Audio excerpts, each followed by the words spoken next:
Students, today we'll continue with the mole fraction. So here first we should understand what is mole fraction.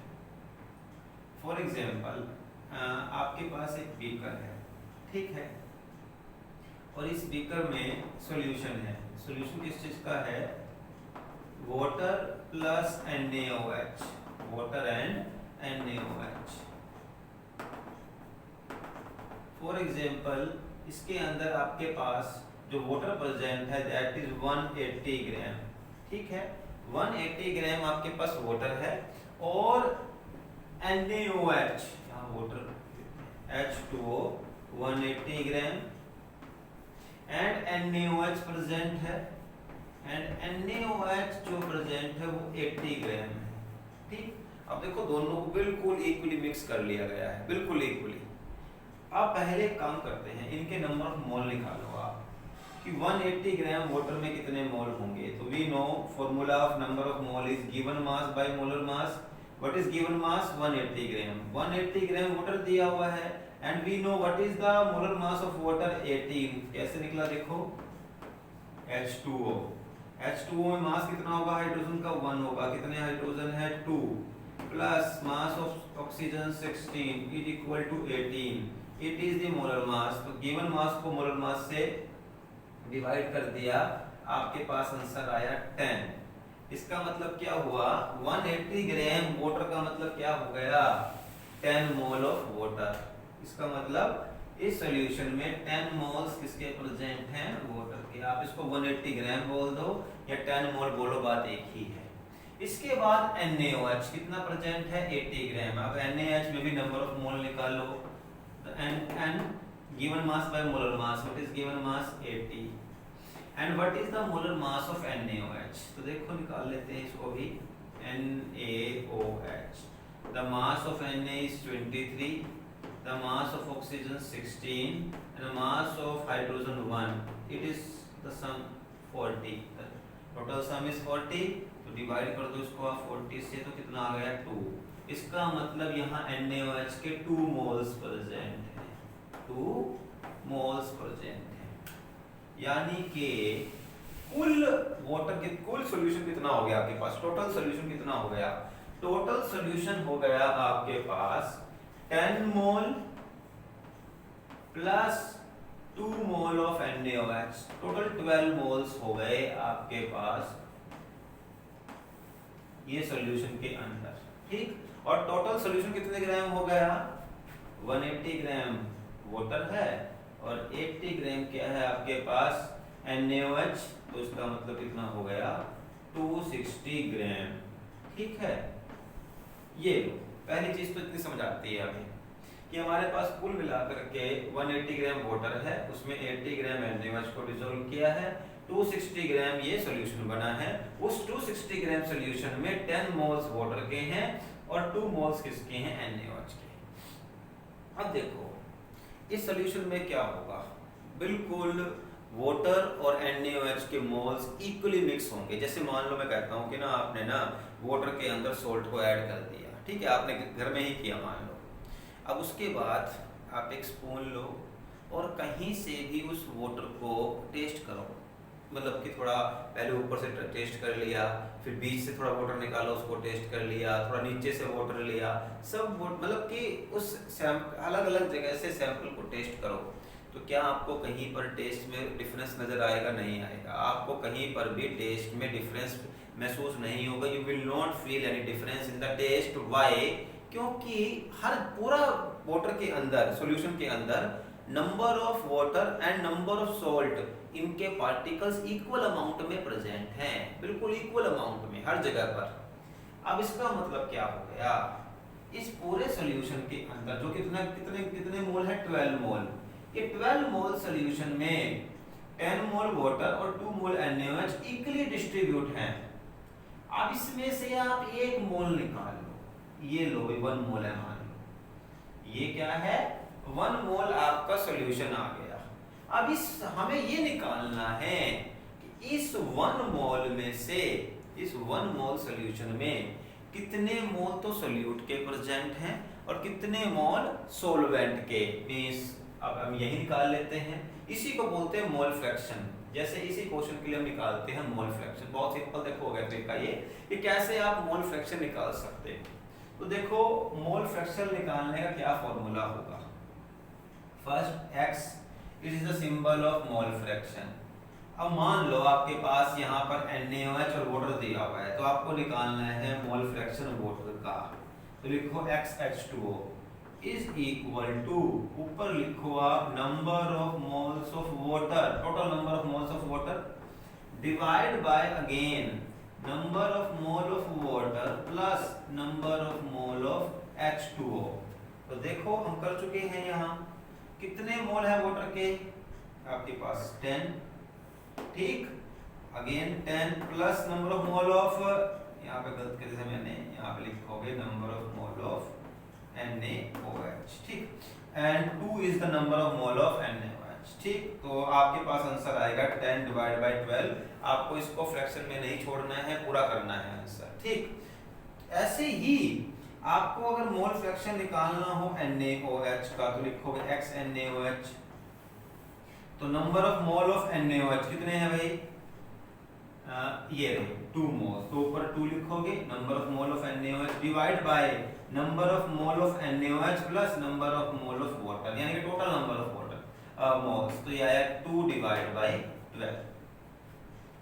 तो इसको बोलते हैं mole fraction. इस तरीके से आप मोल फ्रैक्शन निकाल सकते हो। मोल फ्रैक्शन का मतलब क्या हुआ, मोल फ्रैक्शन का मतलब हुआ कि 1 मोल सॉल्यूशन में कितने मोल, कितने मतलब कितना, क्योंकि 1 में से निकलेगा, कितना मोल तो सोल्यूट का है और कितना मोल सोलवेंट का है। और यहाँ एक चीज जो बहुत ज्यादा ध्यान देने वाली है, जिससे कि आपका न्यूमेरिकल अगर गलत हो भी रहा हो तो पता चल जाएगा, दोनों नंबर ऑफ मोल को अगर आप, मोल फ्रैक्शन को अगर आप सम करोगे, आंसर 1 ही आना चाहिए, क्योंकि हमने निकाला तो यही है कि 1 मोल में से कितने हैं। मान लो आपने कहा कि 1 में से एक 0.8 है और दूसरा 0.2 होगा। अब ऐसे कहा आपने कि एक मोल फ्रैक्शन 0.6 है, दूसरा कहा कि 0.4 है, तो 1 हुआ, तो 1 में से निकला है ना ये, इतना 1 में से। अगर आप कह रहे हो कि मोल फ्रैक्शन एक का आ गया 1.1, एक का आ गया 0.8, तो 1.9 कैसे पॉसिबल है ये, नेवर। 1 से ऊपर तो पॉसिबल ही नहीं है, क्योंकि हमने निकाला यही है कि हमें 1 में से कितना चाहिए, जैसे हम कहते हैं परसेंट में से। तो आपके मार्क्स जो हैं वो अगर दो सब्जेक्ट हैं उनमें से निकालना हो परसेंट, तो एक के अगर 40% है कि 60 होंगे, और ये तो पॉसिबल नहीं है कि आपके मार्क्स 110% हो जाएं, ठीक। तो आपके पास मोल फ्रैक्शन दोनों को अगर जोड़ दोगे तो वो मोर देन 1 आंसर नहीं आना चाहिए, ठीक है। तो ये बहुत एक आसान तरीका हो गया मोल फ्रैक्शन निकालने का। कैसे निकाला, दोबारा एक मैं क्वेश्चन और ले लेता हूँ ताकि थोड़ा सा क्लियरिटी हो जाए, क्योंकि ये तो विद एक्सपेरिमेंट था। फॉर एग्जांपल कैलकुलेट क्वेश्चन ऐसे आप बोलेगा एग्जामिनर की, calculate the mole fraction of each component in A solution which contains 126 gram of HNO3 in 360 gram of water, ठीक है। 360 ग्राम वाटर है और 120 ग्राम HNO3 है। आपको निकालना है मोल फ्रैक्शन, दोनों का ही निकालना है, वाटर का भी और HNO3 का भी।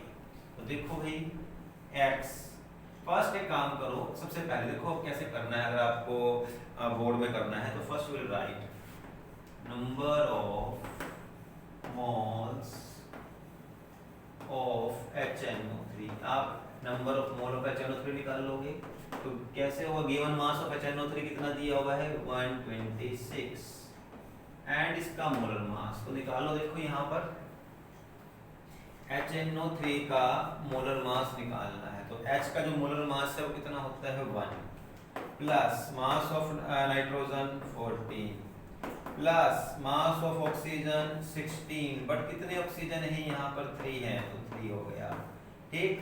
48 49 63, तो ये आपके पास मोलर गिवन मोलर मास आ गया 63, तो नंबर ऑफ मोल आ गए 2, यानी कि इस सॉल्यूशन के अंदर HNO3 के 2 मोल्स प्रेजेंट हैं, ठीक। ऐसे ही अब आप निकाल लो number of moles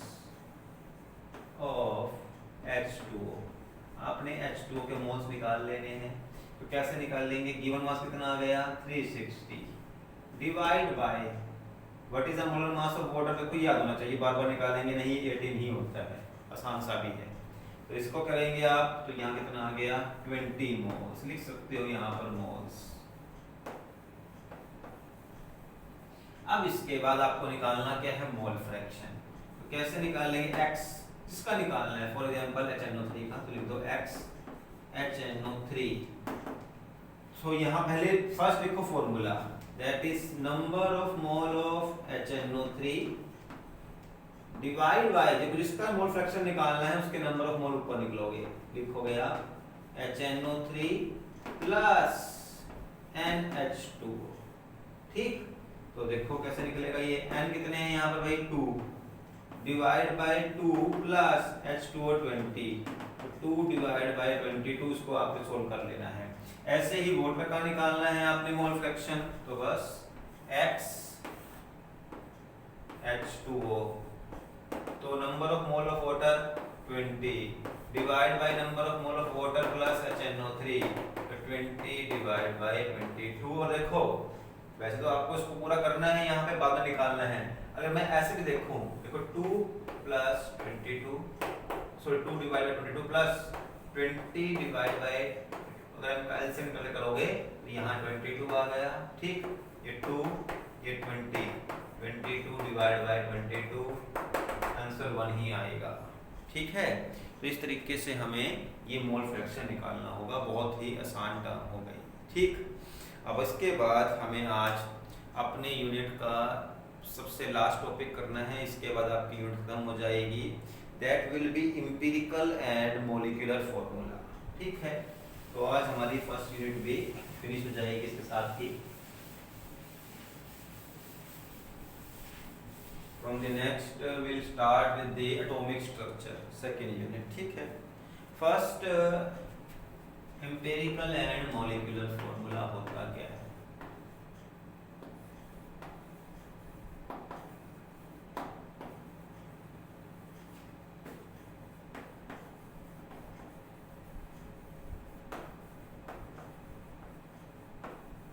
empirical and molecular formula.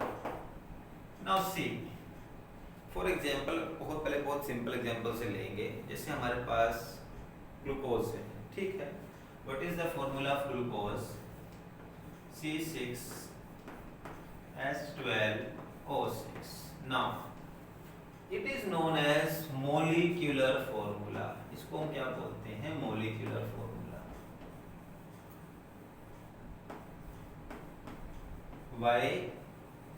Because यही एक इस मतलब ग्लूकोज का मॉलिक्यूल है। अगर मान लो यहाँ पे ऐसे लिखा होता C2, मैं इसको मैं रेशो में ले लेता, H3 से किया है तो यहाँ 4 और 2, तो क्या ये आपको लगता कि ये ग्लूकोज है? ऑल्दो इसका हमने सिंपल फार्मूला ले लिया, ऑल्दो भी इसकी और भी आगे सिंपलिसिटी पॉसिबल है। अगर मैं इसको सिंपल रेशो में ऐसे ले लेता, क्या ये आप इसको बोलते ग्लूकोज है? नहीं, जो जिसका फॉर्मूला है उसे उसको बोलते हैं कि वो उसका मॉलिक्यूलर फॉर्मूला है एग्जैक्ट। और इसकी अगर करेक्ट डेफिनेशन देखें तो what is molecular formula? Molecular formula is that formula which gives us information about the exact number of the atoms in a molecule। कि किस वो फॉर्मूला जिससे हमें मॉलिक्यूल में एग्जैक्ट नंबर ऑफ एटम्स के बारे में पता चल सके, उसे बोलते हैं हम मॉलिक्यूलर फॉर्मूला। जैसे H2SO4 है, H2SO4, it is also a molecular formula by which we are getting the information that in this molecule 2 hydrogen 1 sulfur and 4 oxygen are present। ठीक है, बड़ा सिंपल सा हो गया what is molecular formula। अब इसके बाद अगर पॉसिबल है तो देखो हर मॉलिक्यूलर फॉर्मूला का एम्पिरिकल फॉर्मूला बन जाए ये कोई जरूरी नहीं है। First of all what is molecular formula, ये हो गया। अब इसकी सिंपलेस्ट रेशो निकाल लो आप, देखो 6 12 6, तो इसको हम CH2O लिख सकते हैं क्योंकि देखो उसको 6 से डिवाइड करो, उसको 6 से, इसको 6 से, सिंपलेस्ट रेशो CH2O आ गई। और इसी को बोलते हैं हम empirical formula. The simplest ratio of the molecular formula is known as empirical formula। इसे हम empirical formula बोल देते हैं। ठीक, अब जो मोलिकुलर फॉर्मूला, देखो ये हो गया मोलिकुलर फॉर्मूला, ये है एम्पिरिकल फॉर्मूला। अब इनका मास निकाल लो। अभी हमें एक चीज को करनी है, उसके बाद न्यूमेरिकल करेंगे इसका एक, उसके लिए हेल्पफुल रहेगा ये अगला वाला टेक्निक। देखो ग्लूकोज का आप निकाल लो मोलर मास, कितना होगा? देखो C, what is the mass of carbon? 12। कितने कार्बन हैं? 6 प्लस हाइड्रोजन कितने हैं? 12, 1 मास। ऑक्सीजन कितने हैं यहाँ पर? 6, मास कितना है उसका? 16। इन सबको मल्टीप्लाई करोगे तो आपके पास आंसर आएगा 180। ठीक, तो ग्लूकोज का जो मोलर मास है वो 180 होता है, याद रख लो आप, बार बार आने वाला है। ग्लूकोज का 180 होता है, वाटर का 18 होता है, ये आपको याद होने चाहिए। ऐसे ही अब इसको क्या बोलेंगे हम? मोलिकुलर मास, क्योंकि मोलिकुलर फॉर्मूले से जो मास निकलेगा that will be known as molecular mass. और ये जो मास होगा ये होगा एम्पिरिकल मास। ये कितना होगा? 12 plus what is the mass of 2 hydrogen? 2 plus 16। ठीक है, ऑक्सीजन का 16 हो गया। अब इसको काउंट करो कितना आ जाएगा आपके पास? ये आना चाहिए 30। ये लो, तो ये तो हो गया आपका एम्पिरिकल मास। इसको लिख देते हैं हम empirical mass. And above given is molecular mass. अब यहाँ पर हमें एक टर्म निकालनी है, n फैक्टर। n यहाँ नंबर ऑफ मोल्स नहीं है, जस्ट x भी लिख सकते हो, कोई प्रॉब्लम नहीं है, हमें बस n लिखना था। n लिखो, x लिखो, मर्जी आपकी है। n it is equal to the molecular mass divide by empirical mass. कितना आंसर आया? 6। ठीक, आप मोलिकुलर मास को एम्पिरिकल मास से डिवाइड करो, जो आंसर आएगा वो एक n फैक्टर आएगा, उसको x भी लिख दो, जो मर्जी है। और जो ये 6 आया है यहाँ पर, इसको अगर आप एम्पिरिकल फॉर्मूला से मल्टीप्लाई कर दो, देखो what is empirical formula here? CH2O multiply by 6, n factor से मल्टीप्लाई कर दो। तो इसको आप देखो, अगर लिखोगे तो दोबारा से मोलिकुलर फॉर्मूला आ जाएगा। कैसे देखो? C6 2 × 6 12 H12O6। ये हो गया आपका मोलिकुलर मास फॉर्मूला। देखो, तो इसका मतलब अगर हमें केवल एम्पिरिकल फॉर्मूला दिया हुआ हो और मोलिकुलर मास दिया हो, मींस मास देना जरूरी है, एम्पिरिकल फॉर्मूला दिया हो और मोलिकुलर मास दिया हो, जैसे हमें यहाँ मोलिकुलर मास मालूम था 180 है, एम्पिरिकल फॉर्मूला दिया है तो उससे एम्पिरिकल मास भी निकल जाएगा। जो n की वैल्यू आएगी फिर उस एम्पिरिकल फॉर्मूला से मल्टीप्लाई कर दो, आपके पास मोलिकुलर फॉर्मूला आ जाएगा। ठीक, अब इस बेसिस पर हम एक आपके एनसीईआरटी बुक से क्वेश्चन को रेफर करेंगे। ये क्वेश्चन मैं अपने आप नहीं बना सकता हूँ, क्योंकि इसमें सब कुछ फिक्स होता है, अपने आप हम यहाँ तुक्का बनाकर नहीं बना सकते, बनेगा ही नहीं फॉर्मूला। तो देखो, जैसे आपके पास in this NCERT book at page number 19 एक क्वेश्चन दिया है, ऑल्दो ये सॉल्ट में दिया है। A compound contain 4.07% hydrogen. कोई एक कंपाउंड है जिसमें जो हाइड्रोजन है वो 4.07% प्रेजेंट है। कार्बन जो है the carbon it is present 24.27% and chlorine Cl it is present 71.65%. okay, its molar mass means molar mass means molecular mass ही होता है यहाँ पर। इसका मोलर मास जितना दिया हुआ है, the molar mass is 98.96, the molar mass is 98.96 gram. Calculate the empirical and molecular formula. आपने यहाँ पर इसका एम्पिरिकल और मोलिकुलर फॉर्मूला निकालना है। अब देखो, इसमें सबसे पहले, यहाँ मैंने पहले भी आपको बताया था क्वेश्चंस में, जब भी आपको कुछ परसेंट में दिया हो तो आप होल थिंग को 100 मान लिया करो। ऑल दोस को हम अगर इन तीनों को हम सम करेंगे 100 आ जाएगा। ठीक, अब हमें अगर इंपीरिकल या मॉलिक्यूलर फॉर्मूला निकालना है, जैसे मान लो ये फॉर्मूला था हमारे पास CH2O, ये इंपीरिकल फॉर्मूला था। तो इंपीरिकल फॉर्मूला में क्या पता चल रहा है हमें? इससे पता ये लग रहा है कि इसमें 1 मोल कार्बन का है, 2 मोल हाइड्रोजन के हैं और 1 मोल ऑक्सीजन का है। यानी कि अगर हमें ये पता लग जाए कितने मोल हाइड्रोजन के हैं, कितने मोल कार्बन के हैं और कितने मोल क्लोरीन के हैं, तो हम इंपीरिकल फॉर्मूला निकाल सकते हैं। और इंपीरिकल फॉर्मूला से इंपीरिकल मास निकाल लेंगे। इंपीरिकल मास को मॉलिक्यूलर मास से डिवाइड करके उसको n फैक्टर से मल्टीप्लाई कर देंगे तो आपका आ जाएगा, जैसे अभी किया था हमने। यानी कि जो हमारी सबसे पहली कंडीशन क्या है, हमें यहाँ निकालने हैं नंबर ऑफ मोल्स। तो देखो नंबर ऑफ मोल कैसे निकालते हैं, पहले हम कर चुके हैं। नंबर ऑफ मोल निकालने के लिए जो चीज आपको दी हुई है, जितने परसेंट उतने आप ग्राम मान लो। फॉर एग्जांपल हाइड्रोजन दिया हुआ है 4.07, आप इसको मान लो कि ये इतने ग्राम प्रेजेंट है, ये इतने ग्राम प्रेजेंट है, इतने ग्राम। देखो बात तो एक ही रहेगी क्योंकि रेशो सेम रहेगा हमारे पास, तो हमने इन तीनों को ग्राम्स में कंसीडर कर लिया।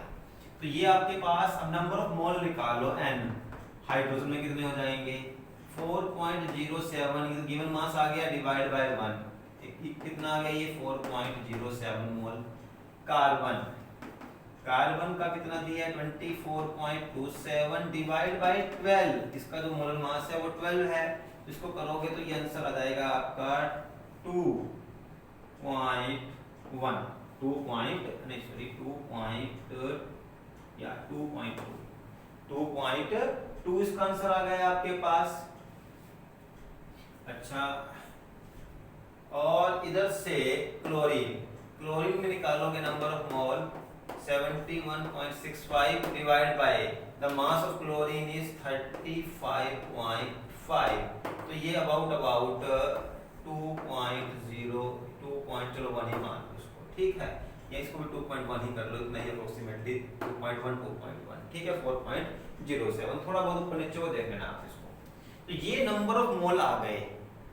अब एक काम करो, तीनों नंबर ऑफ मोल जो आए हुए हैं नंबर ऑफ मोल, इनको सबसे लोएस्ट नंबर जिसका है उससे डिवाइड कर दो, सबसे लोएस्ट से। तो सबसे लोएस्ट कौन सा है यहाँ पर 2.1, उधर भी 2.1 है, तो इससे डिवाइड कर दो 2.1, ठीक, इसको भी 2.1 और इसको भी डिवाइड कर दो 2.1 से। तो देखो अप्रोक्सीमेट लेंगे हम यहाँ, तो कितना आ जाएगा यहाँ पर 2 मोल्स आ गए हाइड्रोजन के, इसको किया 1 मोल आ गया कार्बन का, और इसको इससे किया तो कितना आ गया 1 मोल आ गया क्लोरीन का। इट मींस इसका जो इंपीरिकल फॉर्मूला आया वो ये आ गया CH2Cl की एक कार्बन, 2 हाइड्रोजन और एक क्लोरीन, ये इसका इंपीरिकल फॉर्मूला आ गया, ठीक है। अब इसका निकालो empirical mass of carbon 12 plus mass of hydrogen 2 का 2 हो जाएगा, 2 हाइड्रोजन का 2 मास हो गया, प्लस 35.5, तो कितना हो गया देखो ये 49.5, ये हो गया empirical mass, it is empirical mass.